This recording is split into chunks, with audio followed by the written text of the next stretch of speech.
জাল টাকা চেনার উপায়।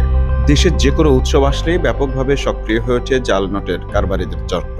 হাট বাজারে এমনকি শপিং মলে কেনাকাটার ভিড়ে জাল নোট গছিয়ে দেওয়া হয়।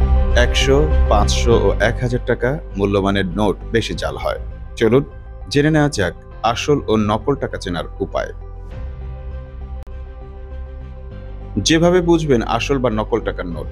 আসল নোটে বাঘের মাথা এবং বাংলাদেশ ব্যাংকের মনোগ্রাম এর জলছাপ রয়েছে। ব্যাংকের মনোগ্রামটি বাঘের মাথার চেয়ে বেশি উজ্জ্বল, উভয়ে আলোর বিপরীতে দেখা যাবে। নকল নোটে জলছাপ অস্পষ্ট ও নিম্নমানের।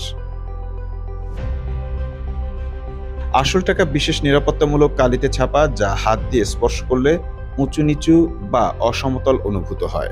নকল নোটে হাতের স্পর্শে উঁচু নিচু বা অসমতল মনে হবে না। আসল ১০০, ৫০০ ও ১,০০০ টাকার নোটে বিশেষ নিরাপত্তামূলক কালিতে ছাপা যথাক্রমে ৩টি, ৪টি ও ৫টি ছোট বৃত্ত রয়েছে, যা হাত দিয়ে স্পর্শ করলে সহজেই উঁচু নিচু বা অসমতল অনুভূত হয়। নকল নোটে এমনটি হবে না। আসল নোটে টাকার অঙ্ক লিখতে রং পরিবর্তনশীল কালি ব্যবহার করা হয়েছে।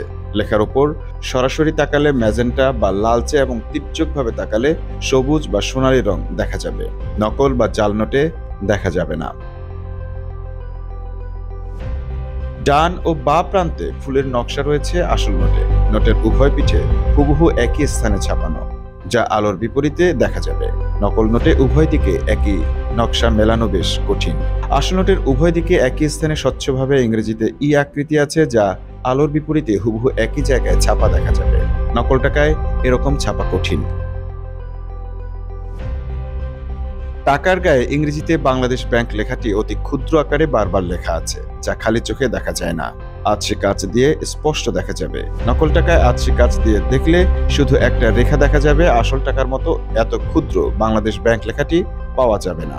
আসল নোটে ৪ মিলিমিটার চওড়া নিরাপত্তার সুতাটি সামনের দিকে ফোঁড় কেটে সেলাই করার মতো রয়েছে, কিন্তু পেছনের দিকে সুতাটি কাগজের ভেতরে অবস্থিত। নোটটি নাড়াচাড়া করলে সুতায় বিভিন্ন রং দেখা যাবে। আলোর বিপরীতে উভয় দিক থেকে সুতাটিতে বাংলাদেশ লেখা শব্দটি উল্টা ও সোজাভাবে সম্পূর্ণ পড়া যাবে। নকল নোটে এরূপ হবে না। আসল নোটে চারদিকে কোনো সাদা বর্ডার না রেখে বিশেষ ডিজাইনে ছাপানো, ফলে নোটটি মোড়ানো হলে বিপরীত দিকের প্রান্তের নকশা মিলে পূর্ণাঙ্গ রূপ নেবে। নকল নোটে এরকম মেলানো বেশ কঠিন। Mamun Mahfuz, time news desk.